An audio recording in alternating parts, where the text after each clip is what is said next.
Now we will see how to generate a subjective question paper. For generating a subjective question paper, click on Generate Question Paper and select the Subjective Questions option and click on Create Test. So here you select the class, the subject, the book which is required, and select the chapters from the book.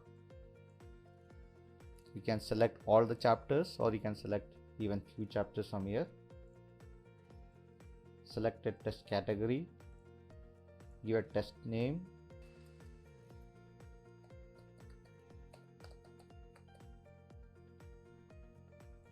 and decide the number of questions, number of marks required, what is the duration of the test, how much pass marks we have to give, and the time and date of the test. So you select the date and the time in which you want to do the test and the minutes. We can also select whether proctoring is required or not. So there are three options here: proctoring is required, proctoring is optional, proctoring is not required. Proctoring is required basically means that the student needs to have a camera and camera actions will be tracked, and if the camera is not there, this test will not work for him. Proctoring is optional means that even if the camera is not there, the student can skip and continue with the test. Proctoring is not required means that the camera functions won't be enabled. Here you click Create Test Code and a test code will be generated, and all the tests that you have done, the teacher has done till now, will be displayed here. The one which is done last will be shown on the top. Teacher can click Create Question Paper. So in the subjective test mode, all the types of questions are displayed here, while in the objective type only MCQs and true and false were displayed. So here you can select number of questions required and allocate the marks for that. So you say you need 5 MCQs, true and false, fill in the blanks, may not be relevant for class 12, and you say VSA questions, say 5 such questions. Match the following, again won't be relevant for class 12, and you can have short answer questions, say 5, and for short answer questions you can give say 2 marks. In long answer you can give 4 marks, and very long answer questions how many required, and you can say 5 marks or 6 marks. So you can see now the total marks has gone beyond your set 50 marks. Somewhere we have to reduce the questions to make it match with 50. So here maybe you can make it 4 and reduce one question here also.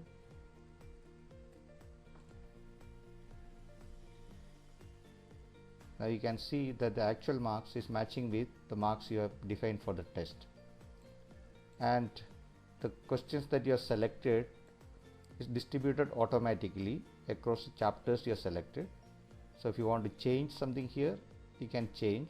So for example, here you can say I need no questions from here, so one question will get reduced from here, and you can say I need 2 questions from say this chapter, I will put 2 here. So again it becomes back to 50. So the top portion is where you initially set how many questions are required across all the chapters, and in the bottom section you can specifically define how many questions are required from each chapter. Change the marks if required, and you can even give an extra question if required. So in very long answer, if you want to give one extra question, so you put 1 there. So one more question is added, but that is not counted in the total marks. So you can see it is counted in the extra question marks, so it won't affect the overall marks of the test. So now here you have 2 options, one to auto generate the question paper and also to manually generate the question paper. Auto generation basically means system will automatically pick the questions from the database and generate the question paper, and in manual option the questions will be displayed for the teacher, and the teacher will have to select what questions he needs to add to the question paper. So we will do auto generate. It will take few seconds to generate the question paper. Now the question paper is generated. You can see all the 25 questions required by you as selected by the system. You can see all the questions here, and the answers also are displayed here. On the right side panel, you can see how many questions are selected and from which chapters they are selected. So you can see total we wanted 55 marks questions, and 55 marks questions are selected. So this is including the extra question. This 55 is including the extra question, since we have added one extra question to this question paper. And also you can see how many questions are selected from multiple choice, very short answer, long answer, and very long answer. The numbers are displayed here, and a distribution of category wise how many questions are there. In multiple choice questions, from which chapters the questions are selected, that is also displayed here. In this question paper selector, in case you want to change the questions, you have the option to change the questions. So you can select the category in which you want to change the questions. You want to change the questions in the short answer category. You select short answer here, and you select the chapters as well as the type of question. Here you have to select short answer, and all the questions in the short answer category in this chapter will be displayed here. And the question which is already selected will have a tick on it. So we will identify that question. So this question is already selected by the system. And you can see there are a lot of questions here already available. In case you want to change this question, untick this. So now the total number of questions is reduced. So you can see in short answer category you are short of one question. You have only 4 out of 5 questions here. So it's displayed here also. One question is missing from the inverse trigonometric functions category. So you can select another question from the question bank, and that question replaces the other questions which are unticked. So now you can see again on the right side the number of questions are matching with the requirement. Here the teacher also has the option to add another question. So we will just add a question here. Click here. So you want to add what type of question? You want to add a short answer question, you can add here, or you can select any other category in which you want to add the question specific to the chapter that we have selected, which is mathematics class 12 inverse trigonometry functions chapter. So we will add a question just like that. You can add equations also. So we will explain how to add equations into this. We use LaTeX equation editor here. It is not Microsoft equation editor. There is a separate tool to add equations, and you can bring those equations here. Even complex equations can be created. So here we will put a simple equation. Say what is x square plus y square equal to say 235. So we'll just put it as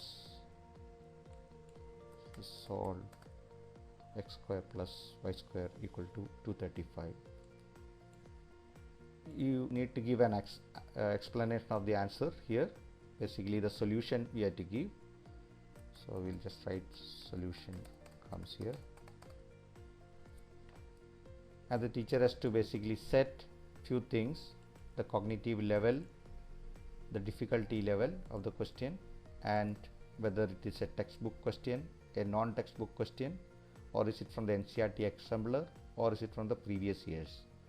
So this is just to categorize. While generating the question paper, all these options will be there for the teacher to choose to specifically design the question paper according to their need. So here we'll say it's a non-textbook exercise, and this you submit this question, and the question that we have added here, when we go back to the question selector page, we can see that the question which you have selected would have already come here. we will just refresh this page and go to the bottom. You see the question that we added just now has come here. So the teacher can select this question. Now we have got one extra question. So here you can see 6 questions added of 5. So you can unselect the other question. So what we have done basically is we have added a new question and removed one question which was automatically picked, or the one which we have changed earlier. So now your question paper is set. We can go to the next step, and in the next step all the questions are displayed along with the answers, and you have the option to change or edit the question. In case you feel you need to do some changes, or you want to add something to the question, modify it, so you have the option to do that. So we will go to the question which I just added, which was in the short answer category. So you can see here short answer, long answer written. So in the short answer category, this was a question, dummy question that we added. So we'll just edit this. I will just say edited, and I'll save this here. So now the question is edited, and here you can see that the edit I have done is already reflecting here. Okay, so you can edit even the other questions which you have picked from the database. Only difference is that when you save it, it gets saved only for your question paper, not for the questions which are there in the database. So now the question paper is set. You can just go to the next step. So 2 versions of the question paper are now generated. One is the student version and one is the teacher version. If you click on student version, the question paper will be displayed without the answers. So this is the question paper that we have set, and how many questions are there, and the marks for each type of questions are also displayed here, the total marks. There are a few options to change the settings. If you want to take a printout of this, you can change the font, you can change the spacing between the questions, and you can generate a PDF here if required. Or you can go back. In the teacher version of the question paper, you will also be able to see the questions along with answers. So this also you can take a printout if required.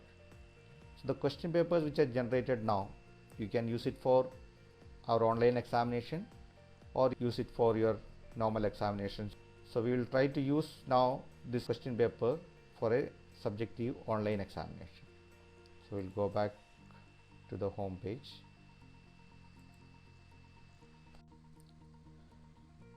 Now we will see how to conduct a subjective examination in the online mode. So we'll click conduct online test, and here the tests that we have prepared will be listed, and you can see the one which are created last. You can see that no students are assigned to this test. So you will click here to select the students and assign them, and in this class only one student is shown here. You can add more students from the manage students option.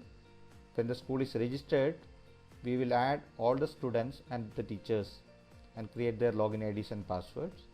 So the students who are already there in the class, they will be displayed here, and in case the teacher wants to add a new student, there is option to add a new student also.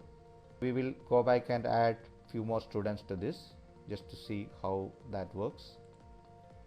So we'll go back to this page. So manage students. So here you can add a new student. Say student. You give the student name and give a email address. Email address is not mandatory, but if you give the email address, then student will get information about what tests are assigned to him and the schedule of the test and all those details. So it is better to give the actual email address of the student, or you can give a dummy email address.